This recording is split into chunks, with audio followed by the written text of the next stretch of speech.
પરંતુ કેટલાય દેશોને અહીંથી અનાજ સહિત અનેક એગ્રો કોમોડિટી એક્સપોર્ટ કરવાનું કામ પણ ભારત આજે કરી રહ્યું છે. ચંદ્રયાનની સફળતા એ ભારતનું ગૌરવ ઓર વધાર્યું છે અને ખાસ કરીને કોરોનાના કાર્યકાળની અંદર દુનિયાને પણ વેક્સિન આપવાનું કામ કરી અને વિશ્વમાં સૌથી વધારે વેક્સિનેશનનું ઝડપી કામ કરવાનું ભારતે કર્યું. દવાઓની અંદર પણ અનેક રાષ્ટ્રોને ભારતે દવાઓ પહોંચાડવાનું કામ કર્યું, જેના કારણે આંતરરાષ્ટ્રીય મંચ ઉપર પણ ભારતનું માન અને ગૌરવ બંને વધ્યા છે. એ ઉજ્જવળ ભવિષ્યના સંકેતો દેખાય છે. રિન્યુએબલ એનર્જીની બાબતમાં પણ દેશનો સૌથી મોટો દરિયો કિનારો ધરાવતું આપણું ગુજરાત રણ પ્રદેશ તે પણ આવનારા સમયની અંદર રિન્યુએબલ એનર્જી માટેનું એક હબ બનશે અને ખાસ કરીને ગ્રીન હાઇડ્રોજન એ આવનારા સમયનું નવું ફ્યુલ માટેનું એક ઓપ્શન બનશે, જે ખાસ કરીને પેટ્રોલ ડીઝલ ઉપર આધારિત એનર્જીનું ક્ષેત્ર બદલાશે અને ત્યારે સોલાર આધારિત વીજળી અને ગ્રીન હાઇડ્રોજન એ આવનારા સમયમાં ઉર્જા જગતની અંદર એક નવા આયામો રચશે, જેનું નેતૃત્વ પણ દુનિયાની અંદર આજે ભારત કરવા જઈ રહ્યું છે.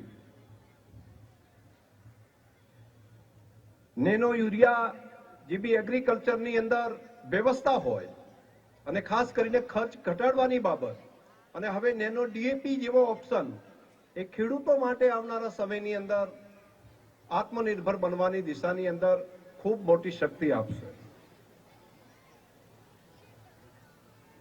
કાશ્મીરની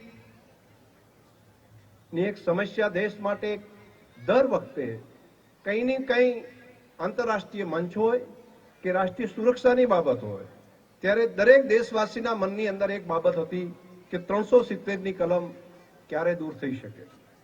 અને દેશના પ્રધાનમંત્રી નરેન્દ્રભાઈ મોદીના નેતૃત્વની અંદર દેશના ગૃહમંત્રી માન્ય શ્રી અમિતભાઈ શાહ, જેમણે લોકસભાની અંદર 370ની કલમ દૂર કરી અને તે અંગે આપેલું ભાષણ એક દેશવાસીઓને નવી પ્રેરણા આપનારું થયું છે.